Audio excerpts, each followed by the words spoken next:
Assalamualaikum students. Today the topic of our lecture is bacteria. So what are bacteria basically? Bacteria are microscopic single-celled organisms. They are also microscopic organisms. They cannot be seen with the help of a naked eye. They are so small that they are seen with the help of a you can say electron microscope. And the size of bacteria is also you can say it is also in nanometers, which is equal to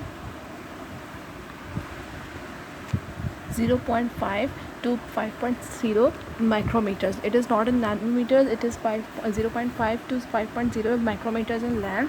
These organisms can live in soil, the ocean, and inside the human gut. Bacteria are classified as prokaryotes, which means they lack the nucleus, which are single-celled organisms with a simple internal structure that lacks a nucleus and contains DNA that either floats freely in a twisted thread-like mass called the nucleoid or in separate circular pieces called plasmids. It totally depends on the size, shape, of bacteria. These are the different shapes of bacteria: Diplococci, Streptococci, is a chain of bacilli, spirals, Vibria, Estrella, Staphylococci. These are all the shapes of bacteria. Bacteria are important in many ways, like yogurt and cheese are made with certain types of bacteria. Bacteria break down waste products in sewage, and bacteria can help clean up soil oil spills.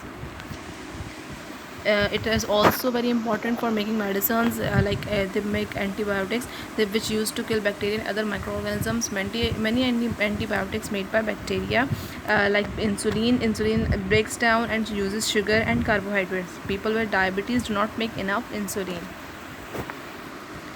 Bacteria in fruit production. The most important bacteria in food manufacturing are Lactobacillus species, also referred to as lactic bacteria. And what does it do? They are helpful in dairy industry, meat industry. Lactic bacteria develop from the flavor and the color of the products. Wine industry. Lactic bacteria convert the unstable malic acid that is naturally present in wine into the stable lactic acid. And there are many like bacteria, if there are useful aspects of bacteria, so there are also harmful effects of bacteria. Certain bacteria act as pathogens and causes tetanus, typhoid, pneumonia, syphilis, cholera, foodborne illness, and tuberculosis. Streptococcus bacteria may cause small infections like strep throat and some serious disease like pneumonia. Some of the stomach bacteria enter the body through the mouth, and they can survive in the acidic conditions. Moving towards the Nostoc. Nostoc is a genus of cyanobacteria found in various environments. It forms colonies composed of filamentous of moniliform cells in a gelatinous shell. Nostoc is the now what does its structure contain? It is a genus filamentous nitrogen fixing cyanobacteria that form macroscopic or microscopic colonies and is common in both terrestrial and aquatic environment. Cells of Nostoc are spherical, barrel-shaped or oval, forming unbranched filaments. The filaments may contain both heterocyst. What is heterocyst? Heterocyst is a differentiated cyanobacterial cell that carries out nitrogen fixation. The heterocysts function as a site for nitrogen fixation. Under aerobic conditions, they are formed in response to a lack of fixed nitrogen. Thalli are present in the form of colony, and these are the morphology of Nostoc. According to the mode of nutrition, bacteria are of these types, like autotrophy, heterotrophy, photoautotrophs, chemoautotrophs, consumers, detritivores, saprotrophs. As you can see, what are their mode of nutrition.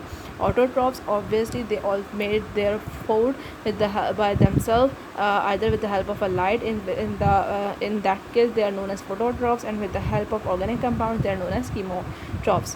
Heterotroph, they depend on another organisms, like their consumers, which ingest organic matter which is living or recently killed. Detritivores ingest non-living organic matter, and saprotrophs feeds on non-living organic matter by secreting digestive enzymes and absorbing the products.